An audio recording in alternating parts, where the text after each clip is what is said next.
والسلام على شفيع المذنبين والصلاة والسلام على رحمة للعالمين وعلى آله وأصحابه أجمعين.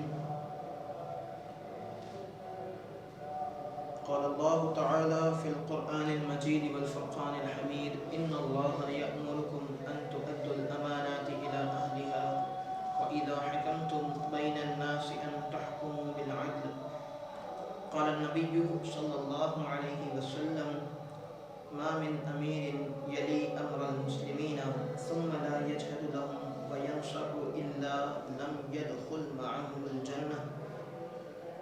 صدق الله العظيم وصدق رسوله النبي الكريم الأمين ونحن على ذلك لمن الشاهدين والشاكرين والحمد لله رب العالمين. مل کر محبت، عقیدت، ذوق و شوق کے ساتھ مصطفیٰ جان رحمت صلی اللہ علیہ وآلہ وسلم کی بارگاہ میں درود پاک کا نذرانہ پیش کریں. مولایا صلی وسلم دائما ابدا علی حبیبک خیر الخلق كلهم محمد سید الکونین والثقلین والفریقین من عرب ومن عجم. مولاي صل وسلم دائما ابدا على حبيبك خير الخلق كلهم.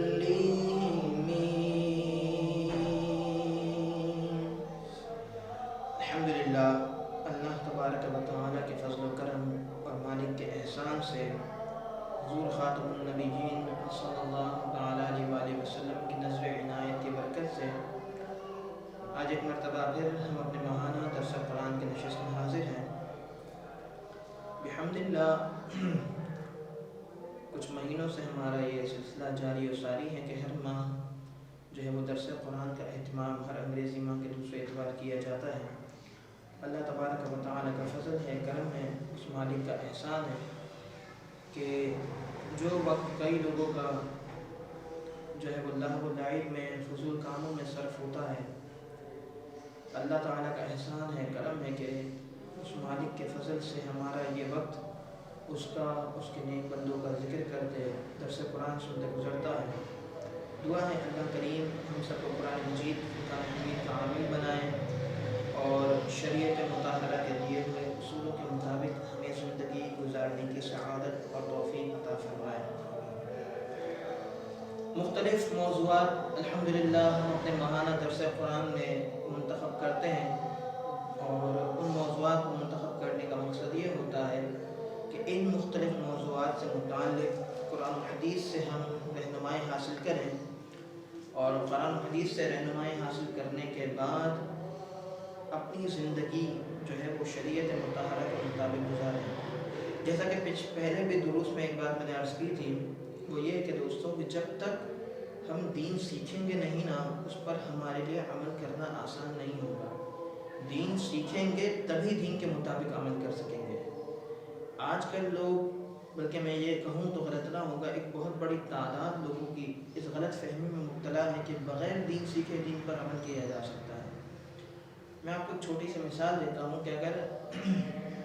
ایک شخص نے جب تک وضو کرنا سیکھا ہی نہیں، اسے پتہ ہی نہیں کہ وضو کے فرائض کیا ہیں، کن چیزوں سے وضو ٹوٹتا ہے، کن کن امور کے لیے وضو کرنا ضروری ہے، جب تک اسے پتہ ہی نہیں تو وہ وضو جانتا ہی نہیں تو وضو کرے گا کیسے؟ جس بندے نے وضو سیکھا ہی نہیں وہ نماز کیسے پڑھے گا؟ جسے نماز کے شرائط، فرائض، واجبات، سنتوں کا علم نہیں ہے وہ نماز کو کیسے ادا کر سکتا ہے؟ یا اگر میں دنیاوی مثال ہوں تو جس شخص کو جو ہے نا اکاؤنٹس کی نو ہاؤ نہ ہو، اسے کوئی بھی کمپنی اکاؤنٹنگ ڈپارٹمنٹ میں جاب نہیں دے گی. جس بندے کو مارکیٹنگ کا پتہ نہ ہو، اسے کوئی بھی کمپنی مارکیٹنگ ڈپارٹمنٹ میں نہیں رکھے گی. دنیا میں بھی اور دینی علوم میں بھی یہ چیز ضروری ہے کہ پہلے چیز کو سیکھا جائے پھر اس پر عمل کیا جائے۔ اگر آپ نے دین سیکھا ہی نہیں اور آپ یہ سمجھتے ہیں کہ بغیر سیکھے ہی ہم سب کچھ کر لیں گے، تو ایسا نہیں ہو سکتا۔ دین پر عمل یعنی جب تک آپ نماز سیکھیں گے نہیں تو نماز پڑھیں گے کیسے؟ تو نماز پڑھنے کے لیے یعنی اس عمل کے لیے نماز کا علم ہونا تو ضروری ہے نا۔ اور اسی لیے فرمایا طلب العلم فریضۃ علی کل مسلم و مسلمہ، کہ جتنا ہم نے کرنا ہے، جتنا ہمارا دائرۂ کار ہے، جو چیزیں ہمارے لیے ضروری ہیں، اتنا علم جاننا ہم پر فرض ہے۔ تو آج کے درس کے لیے ہم نے جس موضوع کا انتخاب کیا ہے وہ ہے عدل و انصاف سے متعلق قرآن مجید فرقان حمید سورۃ النساء آیت نمبر 58، 58 نمبر آیت آپ کے سامنے تلاوت کی گئی۔ اللہ وحدہ لا شریک ارشاد فرماتا ہے ان اللہ یأمرکم ان تؤدوا الامانات الی اہلها واذا حکمتم بین الناس ان تحکموا بالعدل، بے شک اللہ تمہیں حکم دیتا ہے کہ امانتیں جن کی ہیں ان کے سپرد کرو، اور یہ کہ جب تم فیصلہ کرو تو انصاف کے ساتھ فیصلہ کرو۔ دیکھیں اس آیت مبارکہ میں اللہ تبارک و تعالی نے دو چیزوں کی طرف مسلمانوں کو تعلیم دی، یا دو چیزوں کی طرف رہنمائی عطا فرمائی، دو چیزیں کرنے کا حکم دیا۔ نمبر 1 امانت داری، نمبر 2 عدل و انصاف۔ اس آیت کے شان نزول سے متعلق مفسرین ارشاد فرماتے ہیں کہ یہ آیت مبارکہ فتح مکہ والے دن نازل ہوئی کہ جب آقا کریم علیہ السلام نے عثمان بن طلحہ سے بیت اللہ کی چابیاں لیں اور آپ بیت اللہ کے اندر تشریف لے گئے۔ پھر آپ جب باہر آئے تو آپ نے ان آیات طیبات کی تلاوت فرمائی۔ اب اس آیت میں اللہ نے امانت داری کا حکم دیا اور عدالت کا حکم دیا، یعنی عدل کا حکم دیا۔ مفسرین فرماتے ہیں کہ اس سے پچھلی آیتوں میں اللہ تبارک و تعالی نے یہودیوں سے متعلق ذکر کیا ہے اور ان کی اس بےایمانی کا ذکر قرآن مجید نے کیا ہے کہ یہودی جو ہے وہ قرآن مجید فرقان حمید کی آیت جو اپنے قرآن پاک سے متعلق اور رسول اللہ سے متعلق جو ان کی کتابوں میں پیشن گوئیاں تھیں اور رسول اللہ کی صفات جو ان کی کتابوں میں مذکور تھی، یہودی وہ چیزیں چھپا لیتے تھے، بےایمانی سے کام لیتے تھے، امانت داری کا عنصر ان کے اندر موجود نہیں ہے۔ اللہ تبارک و تعالی نے ان کا ذکر کیا اور اس کے بعد اس آیت مبارکہ میں اللہ تعالی نے مومنین کے لیے یہ تعلیمات ارشاد فرمائی کہ مومنین کے لیے یہ لازم ہے کہ مومنین اپنی زندگی امانت داری اور عدل کے ساتھ اپنی زندگی گزاریں، کیونکہ جب تک عدل نہیں ہوگا، جب تک امانت داری نہیں ہوگی، ایک مومن بندہ اپنی زندگی اس طرح نہیں گزار سکتا جس طرح شریعت کو مطلوب ہے۔ یعنی پہلی بات جو میں نے اور آپ نے سمجھی اس آیت کے ضمن میں وہ یہ ہے کہ اس آیت میں دو باتیں بتائی گئی، ایک تو امانت داری، نمبر 2 عدل۔ امانت داری سے متعلق بہت ساری احادیث قرآن میں جو ہے احادیث کی کتب میں وارد ہوئی ہیں۔ ویسے ہمارا موضوع انصاف ہے، عدل ہے، لیکن چونکہ اس آیت میں امانت داری کا بھی ذکر ہے تو ضمناً کچھ باتیں اس کے متعلق میں عرض کر دیتا ہوں، پھر ہم چلتے ہیں آگے۔ رحمت کونین صلی اللہ تعالیٰ علیہ وسلم نے ارشاد فرمایا، بخاری شریف کی حدیث نمبر 59 ہے، فرمایا جب امانت ضائع کر دی جائے تو قیامت کا انتظار کرو۔ بارگاہ رسالت میں پوچھا گیا امانت کیسے ضائع ہوگی؟ فرمایا جب منصب کسی نااہل کو سپرد کر دیا جائے تو قیامت کا انتظار کرو۔ یعنی منصب جو ہے نا قرب قیامت میں نااہلوں کے سپرد کیے جائیں گے، اور جب تم یہ دیکھو کہ نااہل لوگ منصبوں پر قابض ہیں، جو بندہ جس مقام کا اہل نہیں ہے اس کو وہ مقام دے دیا گیا ہے، تو سمجھ لو کہ قیامت قریب ہے۔ اس حدیث پاک کے ضمن میں میرے ذہن میں ایک بات آئی، آپ کو بتاتا چلوں کہ فی زمانہ اگر ہم دیکھیں تو ہمارے ہاں ایک بہت بڑا مسئلہ یہ ہے کہ ہمارے ہاں عہدے اور منصب ان لوگوں میں بانٹے اور تقسیم کیے جاتے ہیں جو اس کے اہل نہیں ہوتے۔ ایک چھوٹے سے عہدے کی بات کریں یا بڑے بڑے عہدوں کی بات کریں، کسی بھی درجے کی بات کریں، یا ایک چلے میں آپ کو جنرل ایک مثال دوں کہ دنیا کے اعتبار سے آپ کسی کمپنی کی بات کر لیں، ہمارے یہاں نارملی یہ ہوتا ہے کہ ان لوگوں کو آگے کیا جاتا ہے اور ان لوگوں کو سپورٹ کی جاتی ہے، ان لوگوں کو بڑے بڑے منصب دیے جاتے ہیں کہ جو اپنے سینئرز کی جو ہے وہ زیادہ سے زیادہ ان کے نخرے اٹھاتے ہیں یا اپنے سینئرز کے تلوے چاٹتے ہیں۔ لیکن جو لوگ تلوے نہیں چاٹتے، چاپلوسی نہیں کرتے، نخرے نہیں اٹھاتے، تو ہوتا کیا ہے ان کو وہ مقام نہیں دیا جا رہا ہوتا جس کے وہ اہل ہوتے ہیں۔ یعنی ہمارے ہاں میرٹ کی قدر نہیں ہے، ہمارے ہاں جو ہے چاپلوسی کی قدر ہے، اور یہی ایک بہت بڑا مسئلہ ہے کہ چاپلوسی کے سبب، نخرے اٹھانے کے سبب وہ لوگ ان عہدوں اور مناصب پر فائز ہیں جو کہ اہل نہیں ہیں۔ یعنی معاشرے کا بگڑنے کا ایک بہت بڑا سبب یہ ہے کہ غیر اہل نااہل لوگ منصب پر فائز ہیں۔ یعنی اگر ایک بندہ کسی کام کا اہل ہے ہی نہیں، ایک بندہ اکاؤنٹنگ کی نو ہاؤ نہیں رکھتا اور اس کو اٹھا کر کوئی بہت بڑا منصب دے دیا جائے، اس کے ماتحت وہ لوگ ہوں جو اس سے زیادہ تجربے کار ہیں، اس سے زیادہ نالج رکھتے ہیں، اور آپ نا تجربے کار نا جاننے والے کو ان کے سر پہ لا کے بٹھا دو گے تو ظاہر سی بات ہے نا تجربے کار ان کو لیڈ کبھی بھی نہیں کر سکے گا۔ لیکن چونکہ وہ نا تجربے کار جو آدمی ہے وہ سینئر کی چاپلوسی کرتا ہے، سینئر کی ہاں میں ہاں ملاتا ہے، میرٹ نہیں ہے لیکن چاپلوسی ہے، تو اس کو عہدہ دے دیا جاتا ہے۔ یہی حال ہمارے ہاں چھوٹے جگہوں پر بھی ہے، چھوٹے لیولز پر بھی ہے، اور بڑے بڑے سرکاری لیول پر بھی ہمارے ہاں یہی ہوتا ہے کہ میرٹ کی قدر نہیں ہوتی، بلکہ نااہل لوگوں کو منصب پر بٹھا دیا جاتا ہے۔ اور فی زمانہ جتنا بھی بگاڑ ہے نا، جتنا بھی بگاڑ، اس کی ایک بہت بڑی وجہ یہ ہے کہ نااہل لوگ منصبوں پر قابض ہیں۔ اب ظاہر سی بات ہے جب وہ نااہل لوگ منصب پر قابض ہے، جیسا کہ میں نے ابھی مثال دی، ایک نااہل بندہ جب منصب پر قابض ہے تو وہ کبھی بھی اپنے منصب سے ریلیٹڈ ذمہ داری کو پورا نہیں کر پائے گا، اور جب وہ اپنے منصب سے ریلیٹڈ ذمہ داری کو پورا نہیں کر پائے گا یا کرے گا تو ذمہ داری پوری کرنے کے بجائے معاملات کو اور بگاڑے گا، تو ہوگا کیا؟ نتیجتاً سوسائٹی ڈس بیلنس ہو جائے گی۔ آج جو ہماری سوسائٹی ڈس بیلنس ہے، ہر جگہ افراتفری ہے، اس کی جہاں بہت ساری وجوہات ہیں، ان میں سے ایک وجہ یہ بھی ہے کہ وہ لوگ مناصب پر فائز ہیں کہ جو اہلیت نہیں رکھتے۔ تو لہٰذا میرے دوستوں، شریعت مطہرہ ہم سے یہ تقاضا کرتی ہے کہ اس شخص کو عہدہ اور منصب دیا جانا چاہیے، یا میں آسان لفظوں میں کہوں تو اس کو آگے لانا چاہیے جو اہل ہو، جو اہلیت رکھتا ہو۔ چاپلوسی کرنے والے کو، تلوے چاٹنے والے کو آگے نہیں لانا چاہیے، بلکہ اہلیت رکھنے والے کو آگے لانا چاہیے۔ یہی ہماری شریعت ہمیں سکھاتی ہے۔ ایک اور فرمان سیدنا امیر المؤمنین فاروق اعظم رضی اللہ تعالیٰ عنہ کا سماعت کیجیے۔ فرماتے ہیں امیر المؤمنین کہ کسی شخص کے نماز یا روزہ سے دھوکے میں نہ آ جانا، جو چاہے نماز پڑھے، جو چاہے روزے رکھے، لیکن جو امانت دار نہیں وہ دیندار نہیں۔ آج فی زمانہ اگر ہم اپنی سوسائٹی کو دیکھیں تو ایک اور میں ایک بات بتانا چاہوں گا آپ کو ہمارے معاشرے سے ریلیٹڈ، کہ ہمارے ہاں جو ہے نا ظاہر پر بڑا فوکس ہے۔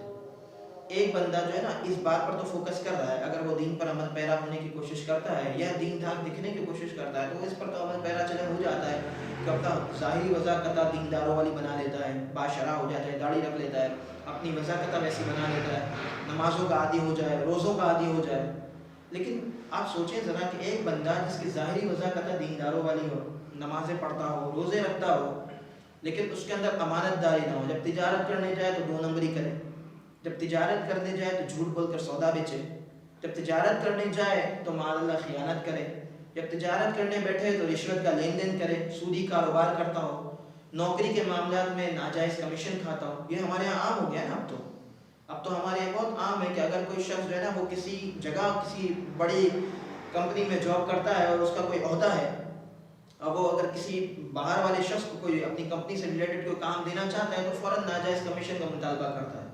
کہ میرا اس کام میں یہ کمیشن رکھو تو میں اپنی کمپنی کا یہ کام تمہیں دلوا دوں گا۔ یہ ہمارے یہاں عام ہے،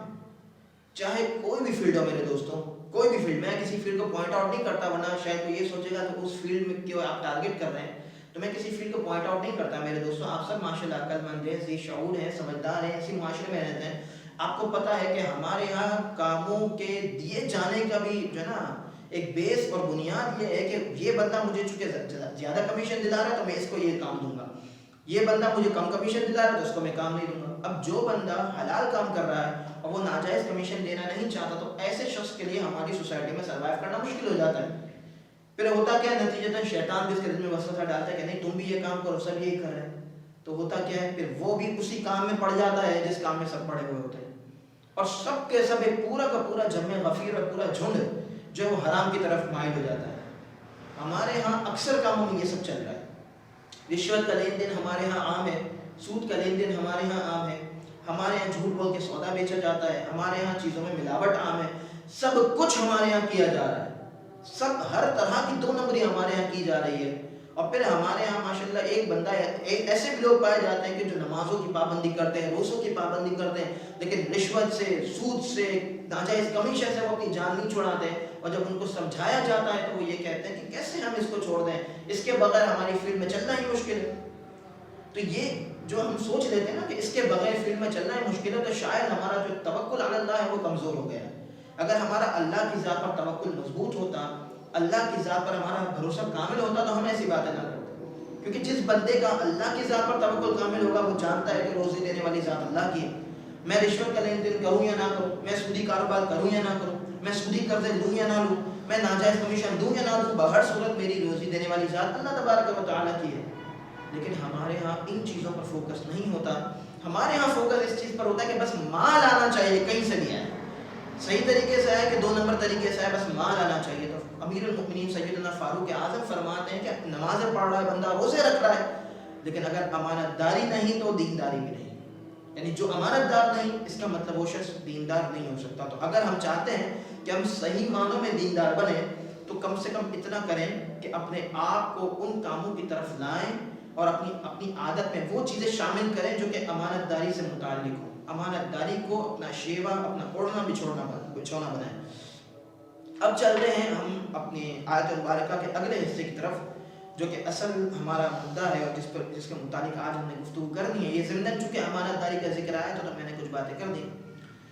تو اس آیت مبارکہ میں جو دوسری چیز جس کی طرف اللہ تبارک و تعالیٰ نے حکم دیا، باقاعدہ حکم دیا ہے اس طرح کہ ان اللہ یأمرکم، اللہ تمہیں حکم دیتا ہے۔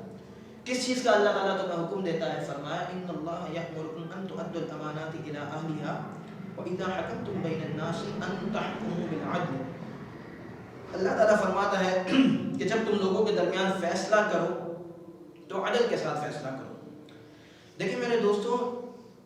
عام طور پر لوگ یہ سمجھتے ہیں کہ عدل کا تعلق کسی ایک شعبے یا کسی ایک طبقے سے، حالانکہ ایسا نہیں ہے۔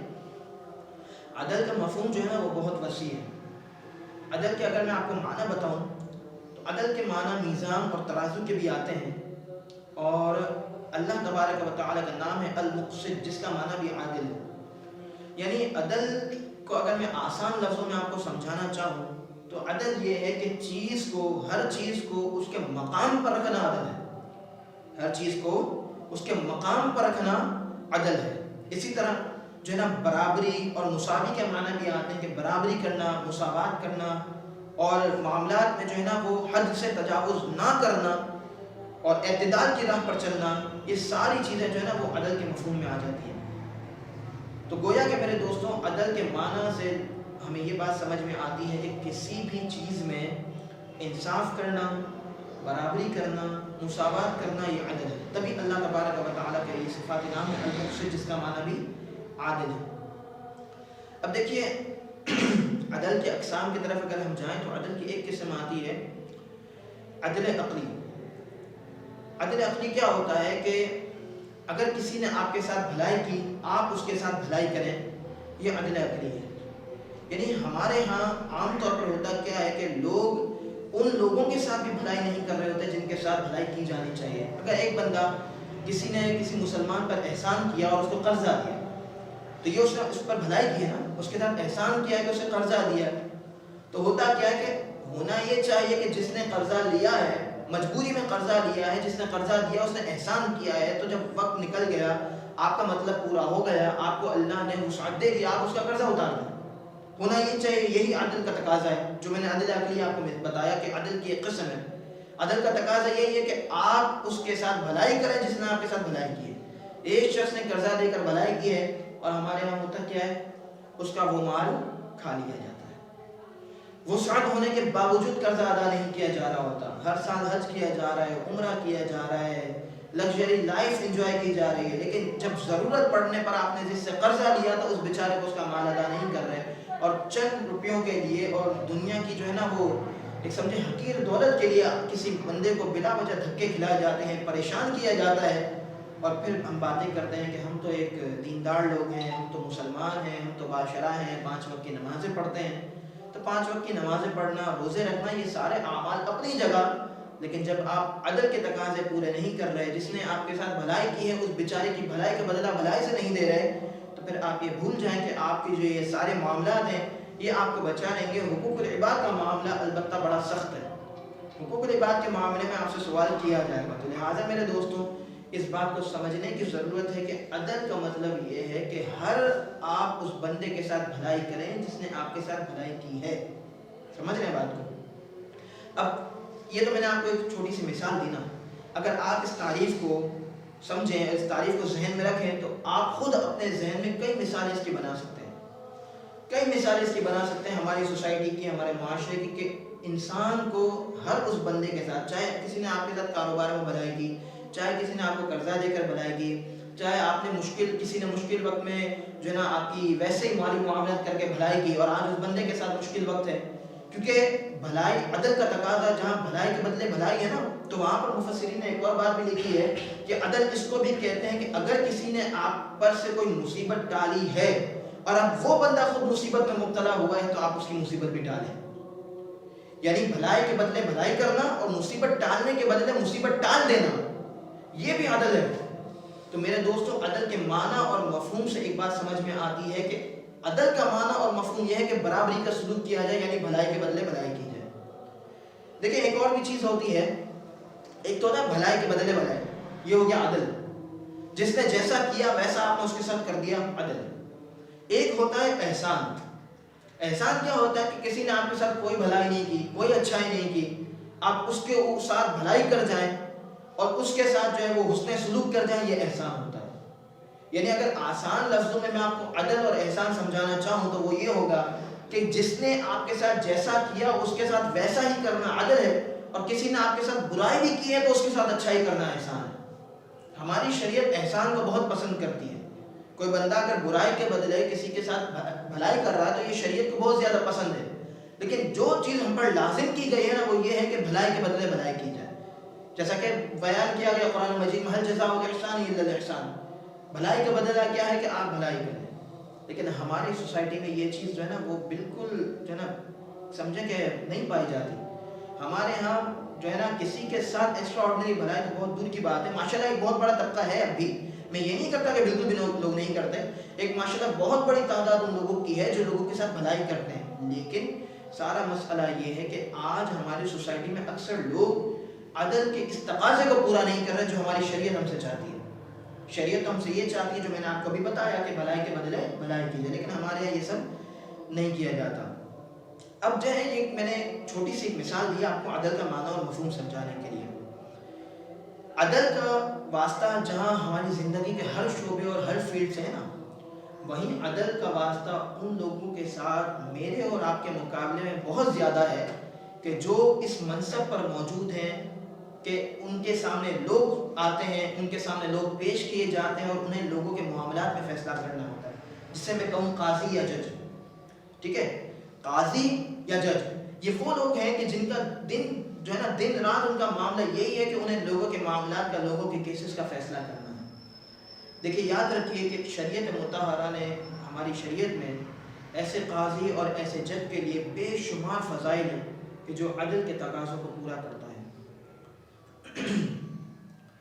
حدیث مبارکہ میں آپ کے سامنے بیان کرتا ہوں، بخاری شریف حدیث نمبر 660 ہے۔ اس حدیث پاک میں 7 لوگوں کا بیان کیا گیا کہ 7 لوگ وہ ہوں گے جو کل بروز قیامت اللہ تبارک و تعالیٰ کے عرش کے سائے میں ہوں گے، اور ان 7 لوگوں میں وہ شخص بھی شامل ہے جو عادل قاضی ہے، یعنی وہ قاضی جو عدل کرتا ہے، لوگوں کے معاملات میں خیانت نہیں کرتا، 2 نمبری نہیں کرتا، لوگوں پر ظلم نہیں کرتا،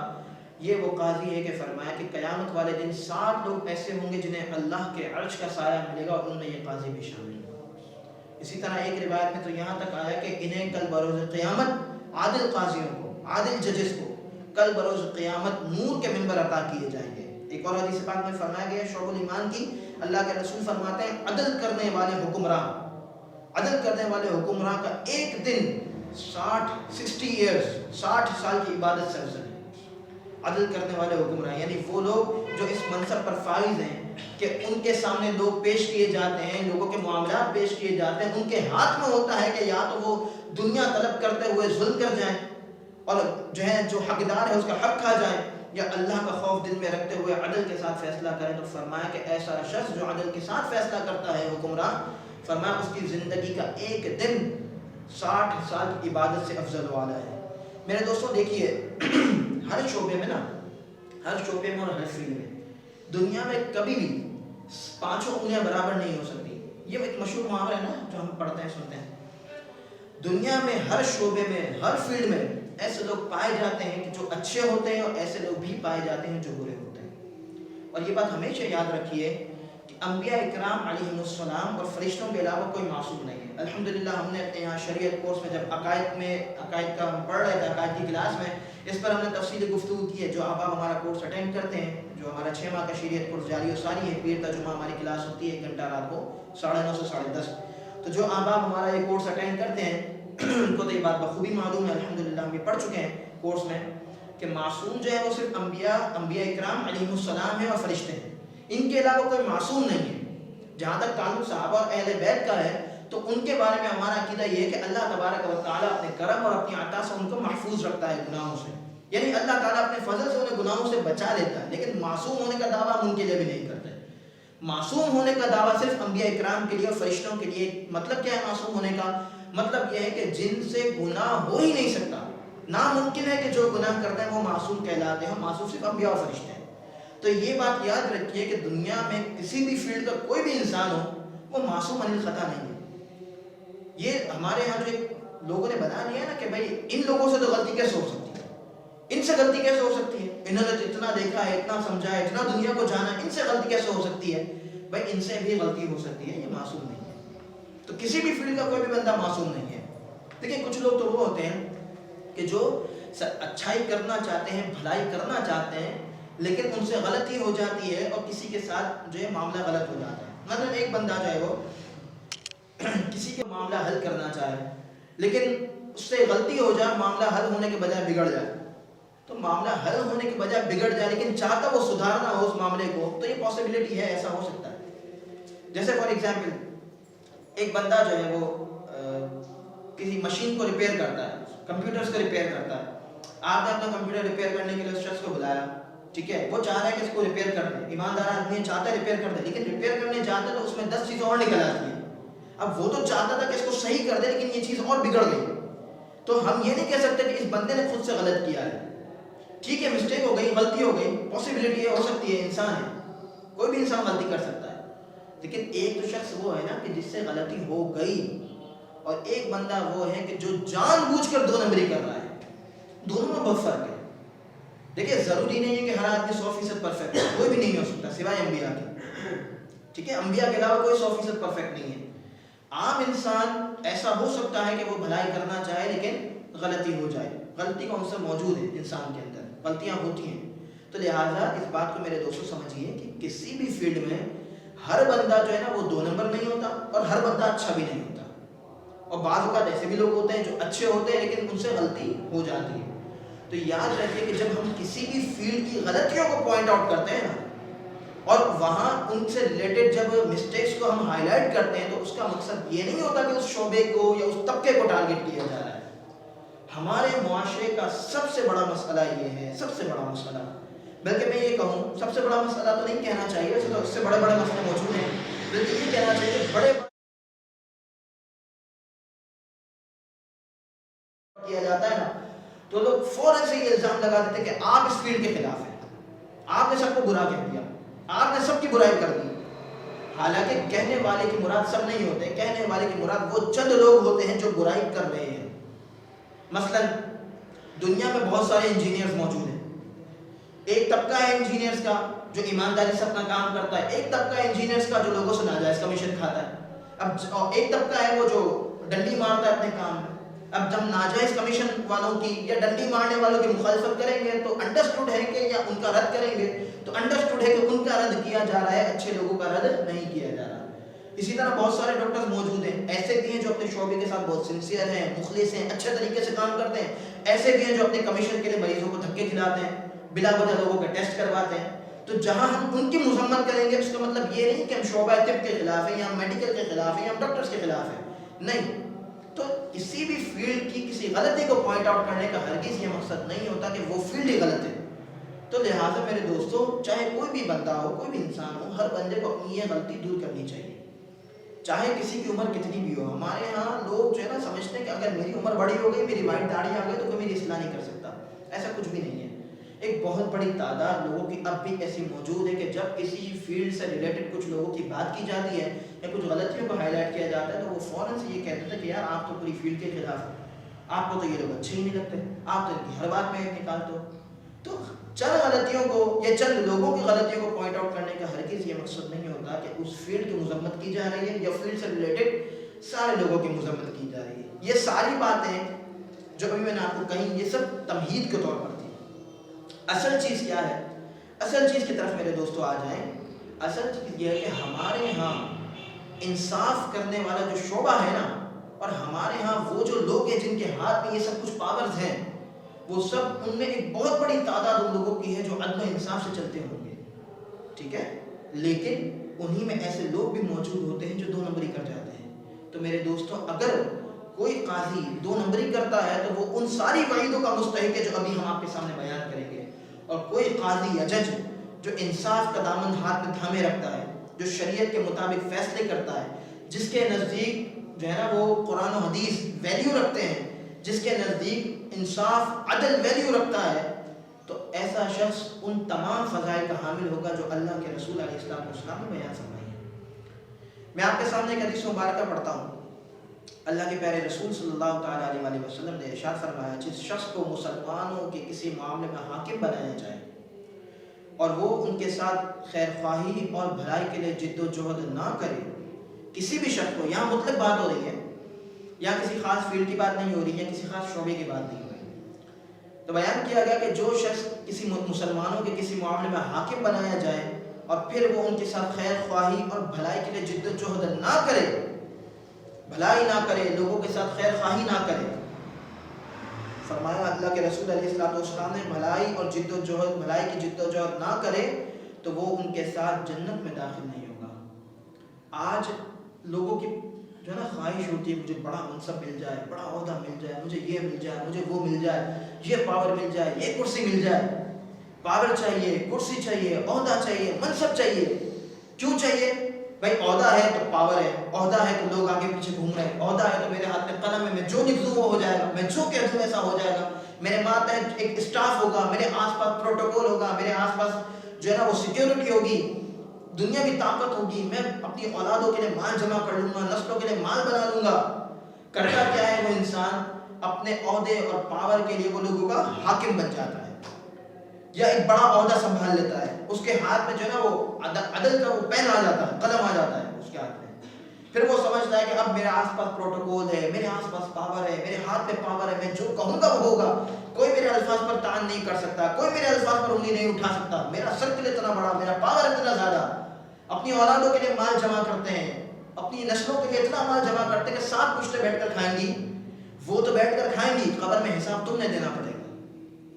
اللہ کے رسول علیہ السلام نے فرمایا کہ جس کو حاکم بنایا جائے اور وہ مسلمانوں کے کسی معاملے میں حاکم بن جائے اور ان کے ساتھ بھلائی کی کوشش نہ کرے،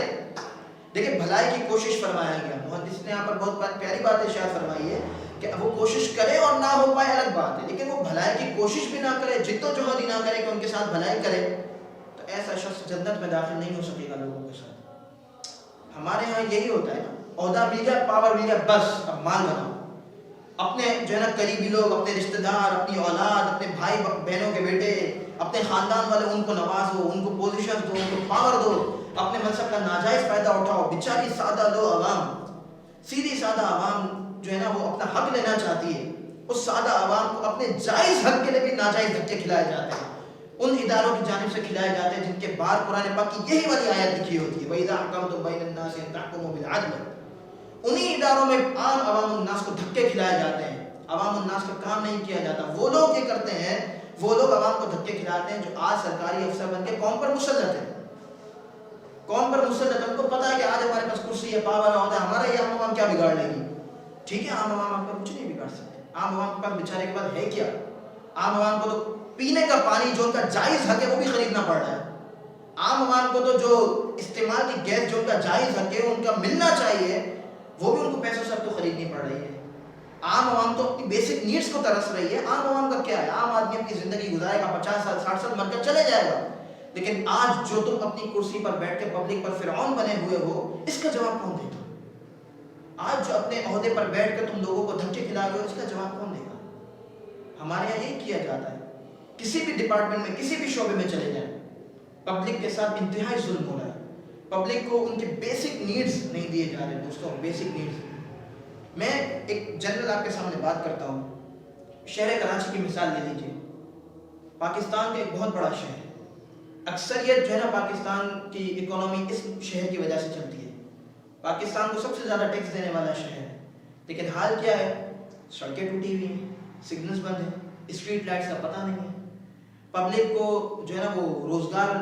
جیسا مواقع ملنے چاہیے وہ مل نہیں رہے، ٹھیک ہے، کاروباری حالت بے انتہا خراب ہے، اور لوگ پینے کا پانی جو بیچاروں کو جس کا وہ ٹیکس دے رہے ہیں، ہر مہینے دے رہے ہیں، اس کے باوجود وہ خرید کر پی رہے ہیں، اپنی ضرورت کا پانی جو ان کو ملنا چاہیے، جو ان کا ذاتی حق ہے، وہ بھی اپنے پیسوں سے بورنگ کروا کے بیچارے استعمال کر رہے ہیں، گیس جو کہ ضرورت ہے جس کے بغیر زندگی نہیں گزاری جا سکتی فی زمانہ، وہ بھی ان کو اپنے پیسوں سے خریدنی پڑ رہی ہے، اس کے باوجود اتنا سب کچھ کرنے کے باوجود اس بھی عام عوام رہی ہے۔ آپ مجھے بتائیں یہ بیسک نیڈز نہ دے کر اور پبلک کے سروں پر جو ہے نا مسلط رہ کر آپ یہ سمجھتے ہیں ہماری کرسی، ہمارا پاور، ہمارا عہدہ یہ ہمیشہ رہے گا، تو یہ آپ کی خام خیالی ہے۔ آپ سے بڑے بڑے بادشاہ آئے ہیں، آپ سے بڑے بڑے ظالم دنیا میں آئے ہیں، اللہ کی قدرت کے سامنے کوئی نہیں ٹھہر سکا۔ آپ کی کرسی تو چند سال کے لیے ہے نا،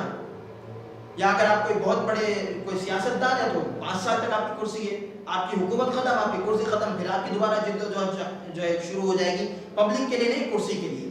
یا آپ کسی سرکاری جاب میں ہیں تو آپ کی سرکاری جاب ایک لمٹ تک چلے گی، جب تک بہت زندگی چلے گی جاب چلے گی، نہیں تو ایک ایج لمٹ تک چلے گی، کبھی تو یہ ختم ہوگی نا، کبھی تو یہ ختم ہوگی۔ اللہ کے رسول علیہ السلام فرماتے ہیں کہ لوگوں پر حاکم بنایا جائے اور لوگوں کے بھلائی کی جد و جہد نہ کرے، وہ لوگوں کے ساتھ جنت میں داخل نہیں ہوگا، اور ہمارے یہاں یہی کیا جاتا ہے۔ اگلی حدیث پاک سنیے ذرا، اللہ کے رسول علیہ السلام نے ایک دعا فرمائی، اما عائشہ فرماتی ہیں حضور نے اس طرح دعا فرمائی کہ اے اللہ جو شخص میری امت کے کسی معاملے کا ذمہ دار بنے اور ان پر سختی کرے تو اے اللہ تو بھی اس پر سختی فرما، اور جو شخص میری امت کے کسی معاملے کا ذمہ دار بنے اور ان کے ساتھ نرمی کرے تو اے اللہ تو بھی ایسے شخص کے ساتھ نرمی فرما۔ یہاں دونوں لوگوں کی بات کی جا رہی ہے، دونوں طبقات کی بات کی جا رہی ہے۔ وہ طبقہ جو لوگوں کے معاملات میں لوگوں کے ساتھ خیر خواہی کرتا ہے، اللہ کے رسول نے فرمایا کہ جو لوگوں کے ساتھ نرمی کرے گا، لوگوں کا کام کر دے گا، لوگوں کے کام آئے گا، لوگوں کے معاملات سدھار دے گا، جس طرح ایسا ہوتا ہے، ایسے لوگوں سے بھی واسطہ پڑ جاتا ہے جو اچھے لوگ ہوتے ہیں، لوگوں کا کام کر دیتے ہیں، لوگوں کے ساتھ نرمی سے پیش آتے ہیں، تو اللہ کے رسول نے فرمایا کہ یا اللہ تو بھی ان کے ساتھ نرمی سے پیش آ، تو بلا شبہ ان کو یہ فضیلت ملے گی جو ایسا کرتے ہیں۔ لیکن اسی کے برعکس جو پبلک پر ظلم کر رہے ہیں، جو پبلک کی بیسک نیڈس کا خیال نہیں کر رہے، جو پبلک کے بنیادی حقوق کھا رہے ہیں، اور جو ہے نا مطلب اتنا برا حال ہے ہمارے معاشرے کا، یہ تو میں بیسک نیڈس کی بات کر رہا ہوں، بیسک نیڈس میں اتنا برا حال ہے ہماری جو ہے نا ہمارے معاشرے کا، ہماری سوسائٹی کا، خاص کر ہمارے اس وطن کا تو بہت زیادہ ہمارے یہاں معاملات بگڑے ہوئے ہیں کہ لوگ جو ہے نا ضرورت کی چیزیں بھی اپنی جو ہے نا جو ان کو ملنی چاہیے وہ تک نہیں مل رہی۔ ایون کہ زندگی کا ایک بنیادی شعبہ ہے علاج معالجہ، ہمارے ہاں اس میں بھی پبلک کے ساتھ اتنا ظلم کیا جاتا ہے کہ العیاذ باللہ تعالی۔ تو میرے دوستوں یہ میں نے چند مثالیں دی ہیں آپ کو زندگی کے شعبہ جات کی، یہ چند مثالیں آپ کو صرف سمجھانے کے لیے دی گئی ہیں کہ آپ تو اپنے ذہن میں بہت ساری چیزیں ایسے سوچ سکتے ہیں، چند مثالیں میں نے آپ کو سمجھانے کے لیے دی ہیں صرف اس لیے کہ اس بات کو سمجھنے کی ضرورت ہے کہ عدل و انصاف جس کے کرنے کا اللہ رسول نے حکم دیا ہے اس کی کتنی ضرورت ہے اور ہمارے معاشرے میں کتنا فقدان ہے۔ ہمارے معاشرے میں جن لوگوں کے پاس عہدہ ہے، منصب ہے، وہ اپنی ذاتی بھلائی چاہ رہے ہیں، اکثریت کی بات کر رہا ہوں، ذاتی بھلائی چاہتے ہیں، اپنے خاندانوں کی بھلائی چاہتے ہیں، اپنی نسلوں کی بھلائی چاہتے ہیں، لیکن در حقیقت میں یہ کہتا ہوں کہ یہ جو وہ اپنی ذاتی اور اپنے خاندان کی بھلائی چاہ رہے ہیں نا، ان کو یہ لگ تو رہا ہے کہ بھلائی چاہ رہے ہیں، لیکن در حقیقت کوئی اپنے آپ کے ساتھ ہی ظلم کر رہے ہیں، کیونکہ اللہ کے رسول علیہ السلام نے ایسے لوگوں کے لیے دعائے ضرر فرمائی ہے نا کہ اے اللہ جو میری امت کے ساتھ سختی کرے گا ان معاملات میں اور لوگوں کے معاملات میں لوگوں کے ساتھ سختی کرے گا تو یا اللہ تو بھی ایسے شخص کے ساتھ سختی فرما،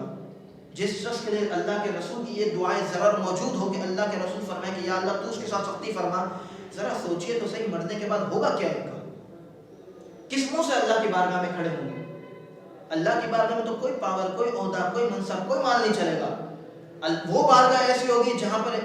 عدل کی ایک ایسی مثال قائم ہوگی کہ جو کبھی کسی نے نہ دیکھی ہوگی، وہ بارگاہ تو ایسی ہوگی۔ اسلام کس بات کا حکم دیتا ہے آپ کو پتہ ہے؟ اسلام اس چیز کا حکم دیتا ہے، اور اسلام جن کو حکمراں بنایا جائے، جن کو منصب دیے جائیں، ان کا جو ہے نا وہ ایک تو احترام، عزت اپنی جگہ، ان کی فضیلتیں اپنی جگہ، لیکن اسلام اس بات کی بھی اتھارٹی دیتا ہے کہ کوئی ان سے یہ پوچھ سکے کہ آپ کے پاس یہ جو ایکسٹرا چیزیں موجود ہیں یہ کہاں سے ہیں. ہمارے یہاں تو نہیں ہو سکتا نا. جیسا کہ آپ نے مشہور حدیث سے بات سنی ہوگی, سیدنا فاروق اعظم رضی اللہ تعالیٰ عنہ سے ایک شخص نے مسجد نبوی میں اٹھ کر سوال کر لیا کہ آپ کے پاس یہ کرتا موجود ہے کہاں سے آیا. اسلام تو اتنا کہتا ہے, اسلام تو اتنا عدل و انصاف کا جو ہے نا حکم دیتا ہے. ہمارے یہاں پوچھنا تو چھوڑے ہیں, پوچھنا تو ایک طرف رہ گیا, پبلک کو ان کی بیسک نیڈز نہیں دیے جا رہے, پبلک اپنی بیسک نیڈز کو ترس رہے ہیں. یہ ہمارے یہاں عدل و انصاف کا حال ہے. کوئی پوچھنے والا نہیں ہے. لوگوں کے ساتھ ظلم و بربریت کا جو ہے نا گویا کہ ایک سمندر جاری ہو ساری ہے ظلم کا. لوگوں کے جو ہے نا بیسک حقوق چھین لیے جاتے ہیں, اس کے بدلے لوگوں کو کچھ نہیں دیا جاتا. یہ کیا سمجھتے ہیں اپنی کرسیوں پر بیٹھ کے ہمیشہ رہیں گے؟ کرسیوں پر آپ ہمیشہ نہیں رہیں گے. آپ سے بڑے بڑے ظالم بادشاہ جن کا بھی ہم ذکر کر رہے تھے, آپ سے بڑے بڑے ظالم بادشاہ ایسے ایسے لوگ ہیں کہ جنہوں نے دنیا کے ایک پورے حصے پر پوری دنیا پر حکومت کی ہے. بخت نصر بنی اسرائیل کا بادشاہ تھا, پوری دنیا کا حاکم تھا. نمرود نہیں تھا کیا؟ فرعون نہیں تھا؟ اور لوگ نہیں تھے؟ آپ سے زیادہ مال, آپ سے بڑی حکومت, آپ سے بڑا عہدہ, آپ سے زیادہ پاور ان کے پاس موجود تھا. آج کون ان کو پسند کرتا ہے؟ چلے اگر وہ تو پچھلے زمانے کی باتیں ہیں, اسی دور کی بات کر لیں, رسول اللہ کی امت کی بات کر لیں. رسول اللہ صلی اللہ تعالیٰ علیہ وسلم کی امت میں یزید جیسے بدبخت لوگ نہیں ہیں. کون آج ان کو پسند کرتا اور ان سے محبت رکھتا؟ انہوں نے اپنی دنیا کی مال کے لیے, دنیاوی لالچ کے لیے اہل بیت اطہار کے ساتھ جو انہوں نے ظلم و ستم کیا اور جو عدل و انصاف کے تقاضے توڑے, کس لیے؟ دنیاوی حکومت کے لیے, اپنے مال و دولت کے لیے کیا یہ سب کچھ. اپنے پاور, اپنے منصب, اپنی شہرت, اپنے مقام, اپنے روب و دبدبے کے لیے کیا. لیکن آج کس کا روب ہے آپ بتائیں دنیا میں؟ امام حسین کا روب ہے کہ یزید کا روب ہے؟ دنیا کس سے محبت کرتی ہے؟ امام حسین سے کرتی ہے کہ یزید سے کرتی ہے؟ آپ کیا سمجھتے ہیں آپ اپنے عہدے, منصب, پاور کا ناجائز استعمال کر کے کسی کو بے گھر کر دیں گے یا کسی کے ساتھ یہ ظلم کر لیں گے, اس کا بیسک حق اس کو نہیں دلوائیں گے, آپ ہمیشہ کرسی پر بیٹھے رہیں گے؟ اگر کوئی بندہ امت کے ساتھ سختی کر رہا ہے, رسول اللہ کی امت کے ساتھ معاملات میں ظلم کر رہا ہے, عدل نہیں کر رہا, تو ایسے شخص کے لیے اللہ کے رسول کی وعید موجود ہے کہ اللہ کے رسول نے خود ایسے شخص کے لیے دعائیں ضرور فرمائی کہ اللہ ان کے ساتھ سختی فرمائے. اسی طرح میں آپ کے سامنے اور چند احادیث رکھنا چاہوں گا. اللہ کے رسول علیہ الصلوۃ والسلام نے ارشاد فرمایا کہ جو شخص حق کو پہچان لے اور حق کے متعلق فیصلہ کرے وہ جنت میں داخل ہوگا, اور وہ جو حق کو پہچاننے کے باوجود اس کے خلاف فیصلہ کرے وہ دوزخ میں جائے گا. جو شخص جہالت سے لوگوں کے درمیان فیصلہ کرے گا وہ بھی دوزخ میں جائے گا. فیصلہ کرنے والوں کی 3 قسمیں اس حدیث پاک میں رسول اللہ نے بیان فرمائی. کسی بھی معاملے میں فیصلہ کرنے والے, ہم کسی خاص شعبے کو یا کسی خاص طبقے کو ٹارگٹ نہیں کر رہے, جیسا کہ میں نے عرض کر دیا پہلے, کسی بھی فیلڈ میں مثلا ایک چھوٹی سی مثال ہوں, ایک کوئی خاندانی کوئی مسئلہ ہوا ہے اور ایک شخص کو خاندانی معاملے میں فیصلہ کرنے کے لیے بلایا گیا ہے, اور اگر وہ اس میں بھی عدل سے فیصلہ نہیں کرتا تو اس کے لیے بھی یہ وعید ہے. تو فرمایا کہ جو شخص حق کو پہچان لے اور اس کے متعلق فیصلہ کرے اس کو تو جنت مل جائے گی, وہ شخص جنتی ہے. لیکن جو بندہ حق کو پہچاننے کے باوجود اس کے خلاف فیصلہ کرے, یا وہ شخص جو جہالت کی بنیاد پر فیصلہ کرے اور جہالت سے لوگوں کے درمیان فیصلہ کرے, تو ایسا شخص جہنم میں ہوگا. اسی طرح ایک اور حدیث پاک میں فرمایا, ترمذی شریف حدیث نمبر 1335, ارشاد فرمایا کہ جب تک فیصلہ کرنے والا ظلم نہ کرے اللہ اس کے ساتھ ہے. یعنی جس شخص کو فیصلہ کرنے کے لیے کوئی عہدہ, کوئی منصب دیا گیا, اگر وہ ظلم نہیں کرتا تو اللہ کے رسول فرماتے ہیں اس کو دنیا کی کسی طاقت, کسی سپورٹ کی ضرورت نہیں ہے. اللہ کے رسول فرماتے ہیں وہ حق کے ساتھ فیصلہ کرے اللہ اس کے ساتھ ہے. فرمایا جب تک فیصلہ کرنے والا حق کے ساتھ فیصلہ کرے گا اللہ اس کے ساتھ ہے, اور جب وہ ظلم کرے گا تو پھر اللہ اس کے ساتھ نہیں ہوگا بلکہ شیطان ایسے شخص کے ساتھ چمٹ جائے گا. اسی طرح ایک اور حدیث پاک سماعت کیجیے. اللہ کے رسول علیہ السلام نے فرمایا کہ فیصلہ لینے میں, فیصلہ کرنے میں رشوت دینے والے اور رشوت لینے والے دونوں پر اللہ کی لعنت ہے. تو آپ ذرا میرے دوست ایسی تو یہ تو میں نے آپ کو چند احادیث مثال کے لیے آپ کے سامنے بیان کیے, ورنہ اگر احادیث کی فہرست میں جائیں تو طویل فہرست ہے احادیث کی جو اس بارے میں آئی ہے. اب میرے دوستوں یہاں پر میں آپ کو کچھ بڑی اہم اور امپورٹنٹ بات بتانے لگا ہوں.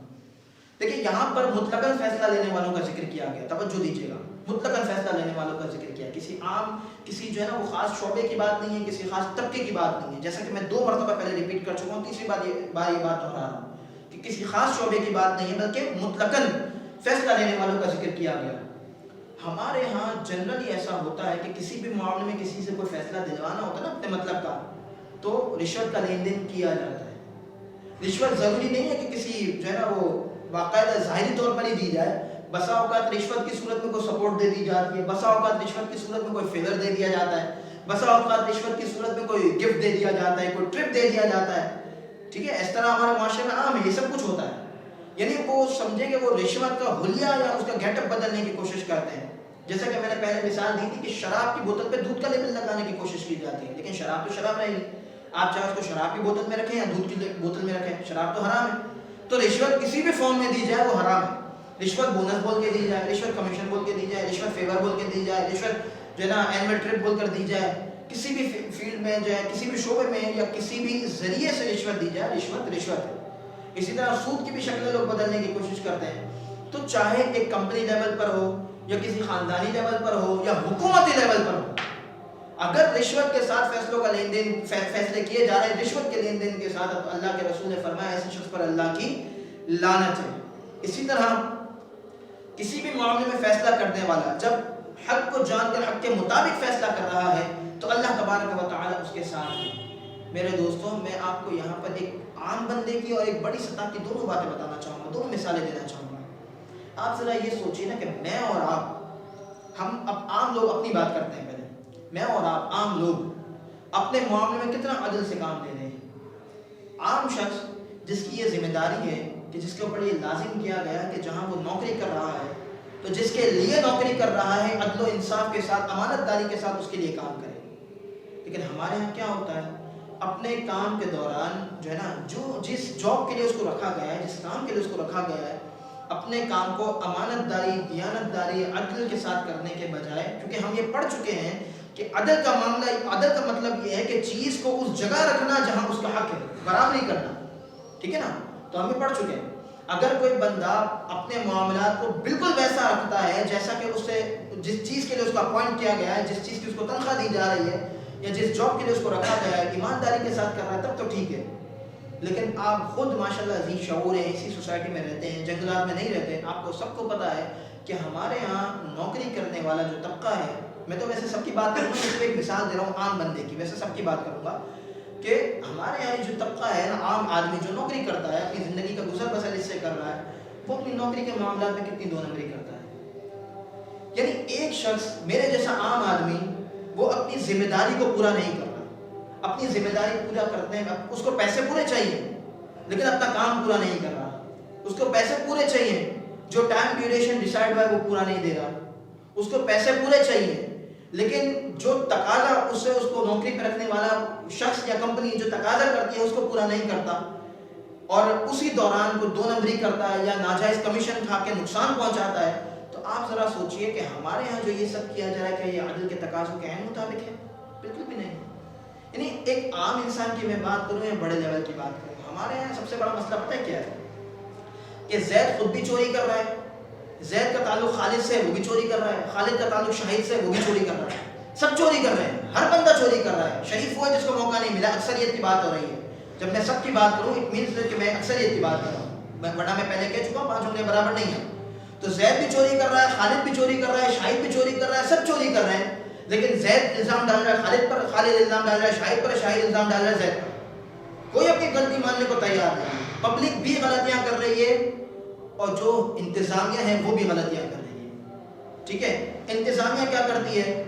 پبلک ایسا ایسا کرے تو ہی معاملہ ٹھیک ہو سکتے ہیں. پبلک کیا کہتی ہے, انتظامیہ ایسا ایسا کرے تو ہی معاملہ ٹھیک ہو سکتے ہیں. لیکن کوئی بھی اپنی ذمہ داری پورے کرنے کو تیار نہیں ہے. عوام, جس عوام کی ہم بات کر رہے ہیں, جس عوام کے متعلق ابھی ہم نے یہ باتیں سنی کہ عوام کے ساتھ بھلائی نہ کی جائے تو اس کی یہ وعیدیں ہیں, وہ عوام خود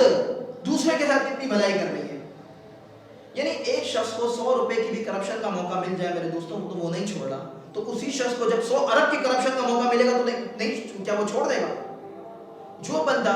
جو ہے آج جو ہے نا تھوڑے سے کمیشن کے لیے, حرام تھوڑا سا کمیشن کمانے کے لیے جھوٹ بول رہا ہے, ناجائز لین دین کر رہا ہے, اسی شخص کو جب کوئی بڑا عہدہ بٹھا دیا جائے اور اس کے سامنے کروڑوں روپے ہوں تو جس نے 100 روپے کو نہیں چھوڑا وہ کروڑ روپے کو کہاں چھوڑے گا؟ وہی 100 روپے کے چوری کرنے والا انسان اپنے گھر کے ڈرائنگ روم میں چائے پیتے ہوئے یہ بول رہا ہوتا ہے یار حکمراں کتنے کرپٹ ہے, پورا ملک کھا گئے. آپ ملک کے ساتھ کتنا سنسیئر ہے, آپ نے اپنے ملک کو کتنا فائدہ پہنچایا, یہ اپنے آپ سے پوچھیے, اپنے ضمیر سے پوچھیے. تو لہٰذا عدل و انصاف کا صرف یہ مطلب نہیں ہے کہ ایک خاص شعبے کو پوائنٹ آؤٹ کر کے نہیں یہ عدل نہیں کر رہے، یہ عدل نہیں کر رہے، یہ عدل نہیں کر رہے، نہ، ایسا نہیں ہے۔ عدل و انصاف کا مطلب یہ ہے کہ ہر بندہ اپنے سرکل میں عدل سے کام لے، ہر بندہ اپنے سرکل میں عدل سے کام لے، یہی عدل و انصاف کا مطلب ہے۔ یعنی اگر آپ نوکری کرتے ہیں تو عدل کے ساتھ کریں، آپ جاب جو ہے نا وہ تجارت کرتے ہیں تو عدل کے ساتھ کریں، اگر آپ لوگوں کے ساتھ جو باہمی آپ کا جو تعلق قائم ہوتا ہے وہ عدل کے ساتھ ہونا چاہیے، امانت داری، دیانت داری کے ساتھ ہونا چاہیے۔ ہر بندہ اگر اپنے سرکل میں سدھر جائے گا تو ہمارے معاشرے کے معاملات اپنے آپ سدھر جائیں گے۔ تو میرے دوستوں بس آخر میں اتنا کہنا چاہوں گا کہ عدل و انصاف کا مطلب یہ ہے، اور ہماری شریعت ہم سے یہ تقاضا کرتی ہے میرے دوستوں کہ میں کیا، آپ کیا، کوئی معمولی سا چھوٹا موٹا انسان کیا یا کوئی بڑا سرکاری افسر کیا، سب کی یہ ذمہ داری ہے کہ اپنی اپنی ذمہ داری پوری کریں۔ ہر ایک نے مرنے کے بعد جواب دینا ہے۔ حدیث پاک میں آیا کلکم راع وکلکم مسئول عن رعیتہ، ہر ایک شخص جو ہے نا حکمراں ہے، ہر ایک شخص نگہبان ہے، ہر ایک سے اس کی رعایا کے بارے میں سوال ہوگا۔ آپ سے بھی اپنی رعایا کے بارے میں سوال ہوگا، اور جو بڑے منصب عہدے پر بیٹھے ہیں ان سے بھی ہوگا۔ ہر بندے کے سرکل میں کچھ نہ کچھ لوگ موجود ہیں جن کو وہ لیڈ کر رہا ہوتا ہے، تو ہر بندے سے اس کا سوال ہوگا جس کو وہ لیڈ کر رہا ہے۔ ایک شخص جو اپنی فیملی کا ہیڈ ہے اس سے اپنی فیملی کا سوال ہوگا، ایک شوہر سے اپنی بیوی بچوں کے متعلق سوال ہوگا، ایک باپ سے اپنی اولاد کے متعلق سوال ہوگا، ماں سے اپنی اولاد کے متعلق سوال ہوگا، صحیح نا، ایک سپروائزر سے اپنے انڈر کام کرنے والے کولیگ سے متعلق سوال ہوگا، ہر ایک بندے سے سوال ہوگا۔ جو جتنے بڑے منصب اور عہدے پر ہوگا نا اس کے ماتھے سرکل جتنا بڑا ہوگا اتنا زیادہ اس سے سوال کیا جائے گا۔ اپنے اپنے سرکل میں عدل و انصاف کی فراہمی کو یقینی بنائیں تو انشاءاللہ خود بخود ہمارا معاشرہ درست ہو جائے گا۔ دعا ہے اللہ کریم ہم سب کو عمل کرنے کی سعادت اور توفیق نصیب فرمائے۔ اللہ کریم جو کچھ بیان کیا گیا اس میں کوئی غلطیاں کوتاہیاں ہوئی ہوں تو اللہ تبارک و تعالیٰ ہمیں معاف فرمائے، آمین، بجاہ سید المرسلین صلی اللہ تعالی علیہ وآلہ وسلم، وما علیہ الا البلاغ المبین۔